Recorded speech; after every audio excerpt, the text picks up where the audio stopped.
Minimum চিকিৎসার minimum ইয়াটুকু সুবিধাটুকু ছিল না। অসুস্থ অবস্থায় ফ্লোরে ফেলে রাখতো। দেশবাসীর দোয়া, আপনাদের দোয়া, আল্লাহ আমাকে সেদিন রক্ষা করেছিল। আমাকে মাথায় কুপিয়ে আমি এক কাত হয়ে ঘুমাতে হয়। আমার মাথায় এখন 22টা সেলাই। এই মাথায় 22টা সেলাই রক্তাক্ত অবস্থায়, ওই অবস্থায় আমাকে তারা টেনে হিঁচড়ে আমাকে তারা গ্রেফতার করে আমাকে রিমান্ডে নিয়ে যায়।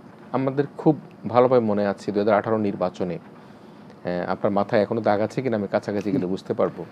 আপনাকে যে হত্যার চেষ্টা করা হয়েছিল, সেই দিনকার একটু স্মৃতিগুলো, যদিও খুব বিভৎস স্মৃতি, একটু দর্শকদের যদি জানানো যায় বা আমরা যদি জানতে চাই, কিভাবে বলবেন আপনি? 18 ইলেকশন যেটা ছিল, আপনারা জানেন সেখানে ভোটারবিহীন একটা নির্বাচন ছিল। বাংলাদেশ জাতীয়তাবাদী দলকে যাতে ওদের মধ্যে ভয় ছিল, যদি কোনো কারণে বিএনপির প্রার্থীরা যদি এলাকায় যেতে পারে আর সাধারণ মানুষ যদি ভোট দেওয়ার অধিকার পায়, তাহলে তাদের সেই পাপিষ্ট গদি থেকে তারা আর ধরে রাখতে পারবে না। ভয় ছিল গদির, ভয় ছিল ক্ষমতার। সে কারণে তারা সেদিন এমন কোনো চিন্তা ছিল না তাদের মাথায়, বাকি যে কোনো উপায় হোক তাদেরকে ক্ষমতায় যেতে হবে। 2018 ডিসেম্বর ইলেকশন হয়েছে। আমি 24 ডিসেম্বর বাড়িতে যাই। তখন আমার সাথে 30 থেকে 40 হাজার লোক ছিল। আমি গণসংযোগে বের হচ্ছিলাম। ওই অবস্থায়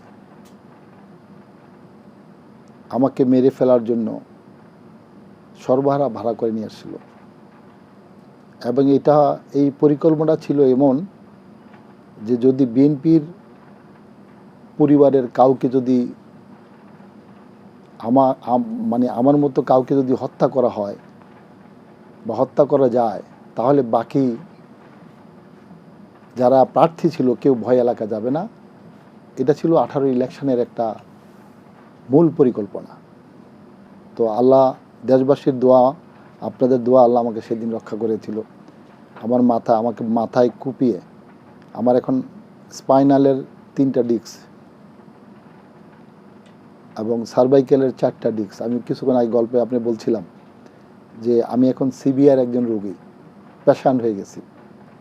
আমাকে দেখতে মনে হয় আমি সুস্থ, আসলে আমি সুস্থ না। আমি এক কাত হয়ে ঘুমাতে হয়। আমার মাথায় এখন 22টা সেলাই। এই মাথায় 22টা সেলাই রক্তাক্ত অবস্থায় সেদিন আমাকে গ্রেফতার করা হয়।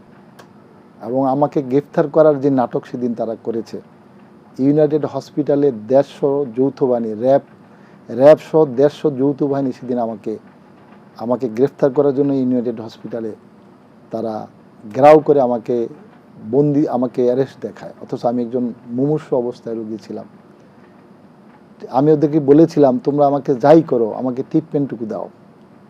কিন্তু সেদিনকার প্রশাসন আমাকে ওই অবস্থায়, আমার পাশে একজন নার্স ছিল, আমার কোনো অ্যাটেন্ডেন্ট ছিল না। আমি তখন একা এমন অবস্থায় ছিল, আমি বাথরুমে যাওয়ার মতো আমার শক্তি ছিল না।